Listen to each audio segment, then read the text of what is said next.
if we met somebody that their position was homelessness is solvable, what do you suppose their best argument would be?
Inquiry, because ultimately underneath the stone of certainty there's a lot of uncertainty, I would assume.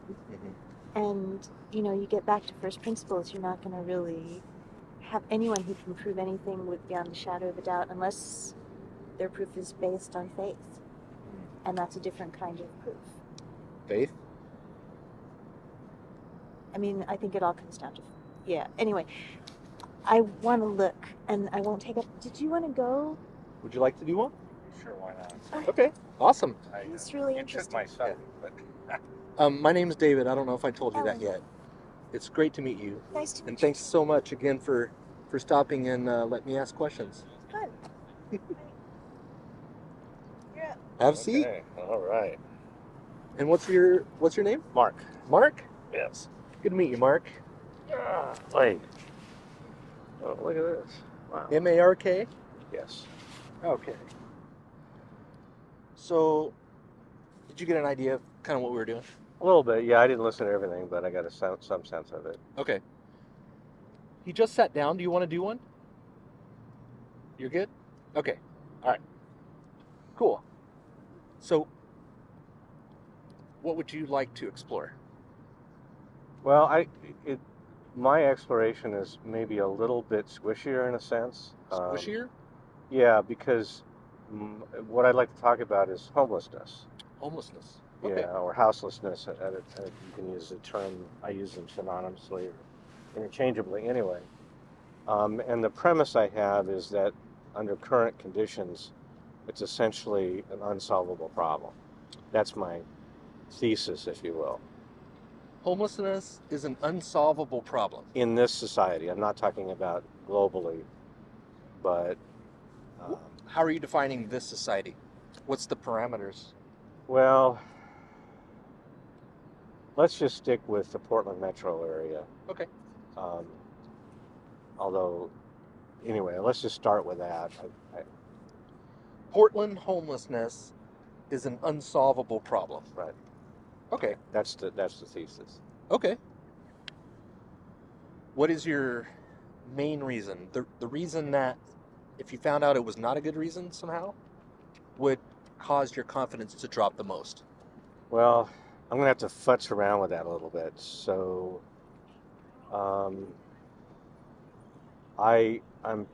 pretty aware of efforts being made to deal with homelessness, and I've seen the problem get worse and worse every year, even though there are lots of resources being dedicated to deal with it, reasonable resources. And so there's been an effort, you've seen efforts by the city, by the county, by nonprofit agencies, organizations. And yet you see it getting worse. Is that kind Yeah, of what you're saying? and I have some personal observations. I interviewed a lot of homeless people a few years ago. I haven't been able to do that recently for a variety of reasons, but I have a fairly good understanding of the conditions that create homelessness. I mean, I'm not a scholar in that sense. Okay. But, and then Ellen lives in an area that is inundated with homeless people. And I see mostly the city coming in and sweeping camps, and 2 days later they're back, or even an hour later they're back. So it's like a whack-a-mole situation. And so the combination of a lot of resources in the state dedicated locally, and then the efforts just not really changing anything, no fundamental change. Okay.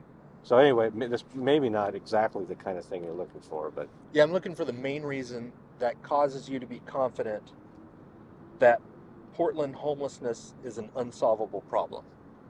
main reason is my own personal observation. Personal observation? Yeah. Okay.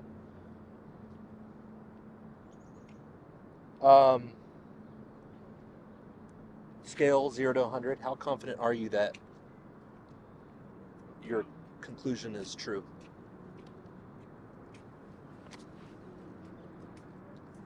Probably 60. 60? Yeah. Okay.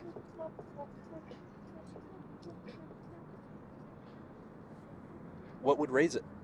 What would raise your confidence from 60 to, say, 70 or higher? Well, I'll give you an example. I just was listening to an NPR news story about homelessness in the metropolitan area as I was coming downtown today. And the news that they were reporting was in Washington County, which is west of here, homelessness was down a little bit, but it was up in the city of Portland, in Multnomah County. So if I had a government agency, say, we've reduced homelessness by a certain percentage, then I'd have more confidence. Okay, so like a report from the government? Yeah, basically, That would make your confidence go up? yes. Okay. What would lower? But even that's got some caveats. So I tend to complicate everything. That's okay. I think that kind of gives me an idea of what would make your confidence to go up that your claim is true. What would make it go down? Well, in a way, it's kind of the same thing, because even though I generally believe government agencies more, every agency, every organization, every person, every news authority has a bias, right? And politicians run government agencies. And so, if I found that a local politician was sort of pushing the numbers to make it look like everything was getting better or worse, I mean, then I would reduce my confidence in the agencies reporting on it. Okay. Does that make sense? Yeah. So government reports would cause your confidence to go up or lower depending on what the reports say? Exactly. Okay. Why is government reports a good reason to be confident in anything? Well, I mean, again, I think they have their bias, but they are ultimately accountable to people. I mean, we elect people, and even though it's not a perfect system, it's got at least some underlying reason to be truthful. Okay. So accountability is what makes trusting government reports a good reason to use to decide whether homelessness is unsolvable? Yeah. Okay. Well, I mean, okay, that's my premise. But see, I can complicate anything.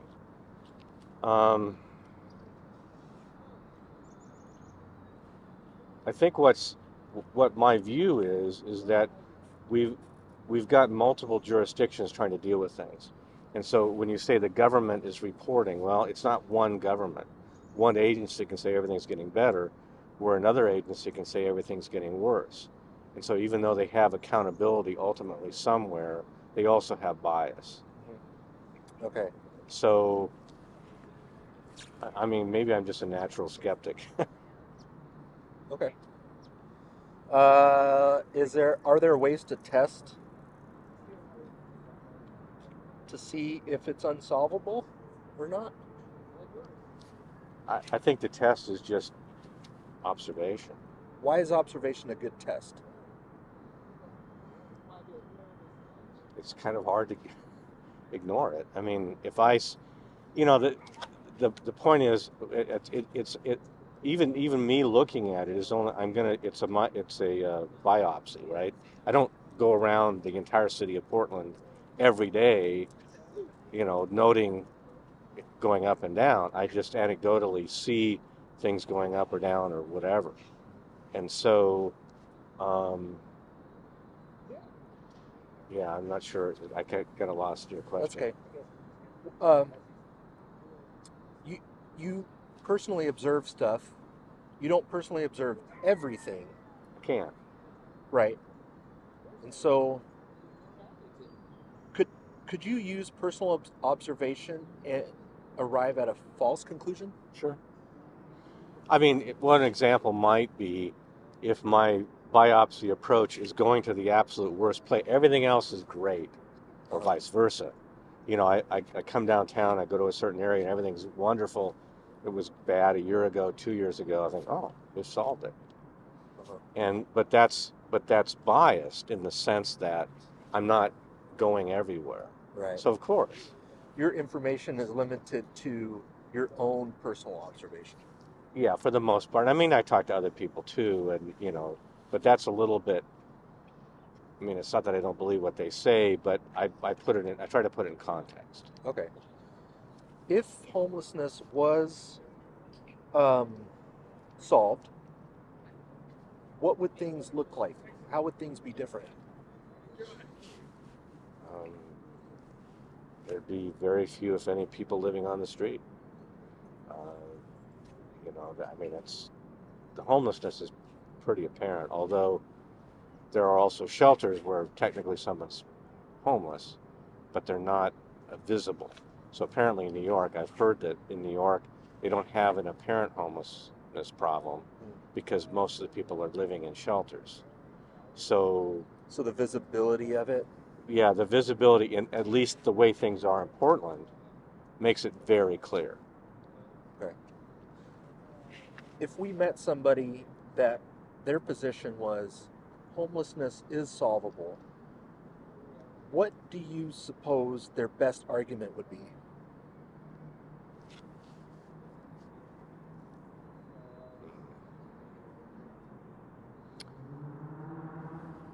They would have to cite statistics that show that it's been, and solvable is a relative term, right? I mean, nothing's ever perfectly solvable, but if they could reduce it, if they say, well, we've only put $100 million this year, making this number up, but we've got $5 billion coming, and we add, we extrapolate out what the original investment does, and we can reduce it from this amount to 5% of that. So you think their best argument would be stats? Yeah. Okay. Yeah. And again, who's compiling the stats, right? And interpreting it and stuff. Yeah, because like I said, any news story, anybody with a premise can either lie about the data or they can cherry pick the data. Okay. So, I mean, I have a statistical background, so I'm fairly careful about how I'm aware of how you can essentially lie by withholding information or picking certain things. Yeah. And especially if you have a bias or well, yeah, but the thing is, we all have bias. The question is, what is that bias and how is it twisting what they're saying? What's the best way to reduce bias? Trying to get multiple sources.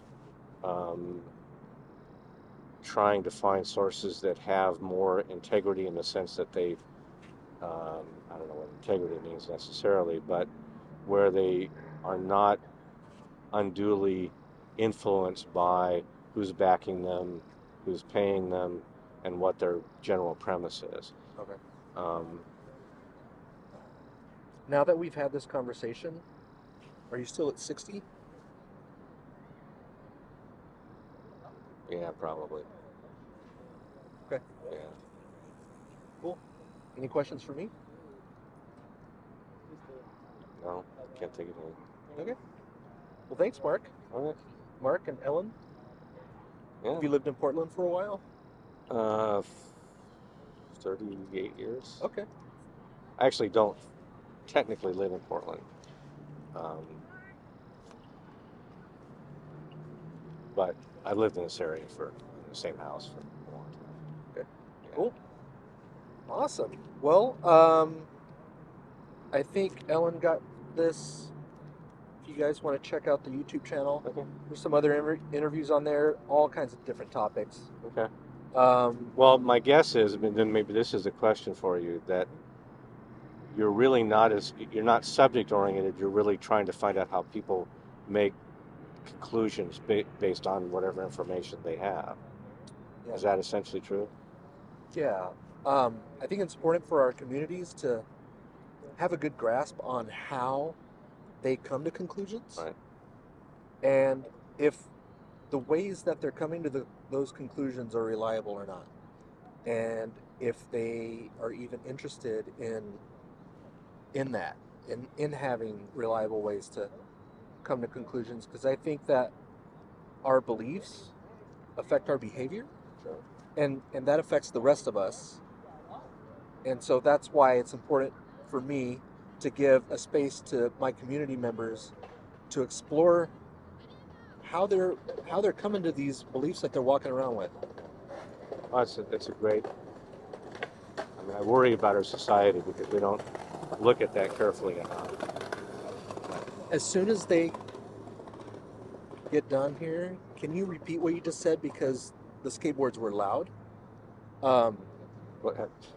I worry about our society because we're not spending nearly enough time or thought about not necessarily how we reach conclusions, but where we get our news, where is that news coming from, and even getting news. I mean, a lot of people don't read, they don't listen to any sort of news source, and so they're probably getting their information from friends, from their church, or whatever it is. Uh-huh.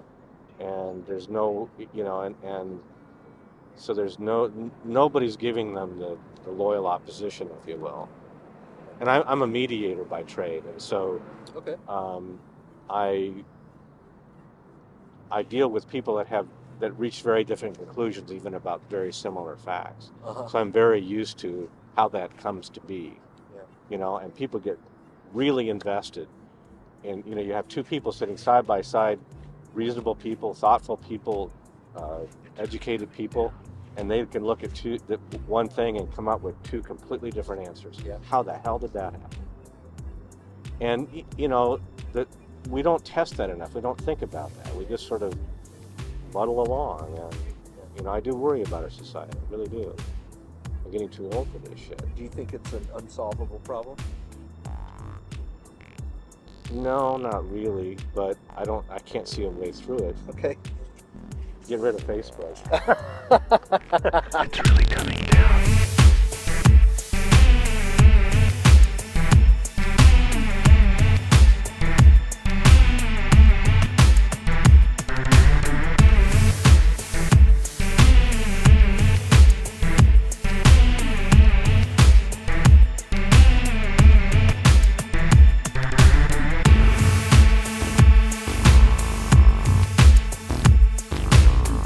Do you have something in mind?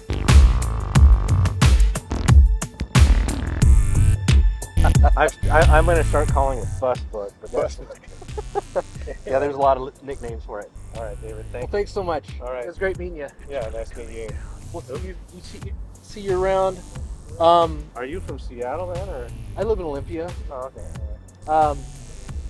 We offer these as like a way to remember the conversation. The idea is take one, you get another one if you see us again and have another conversation. So you're welcome to take one of these and and maybe work on building up a set. It's up to you. Okay, If I see you again, I don't need that to find me. cool. All right. Awesome. Well, All right, thanks cheers. again. Enjoy the evening. Yeah, take care. See ya. Hello. Hey, How are ya?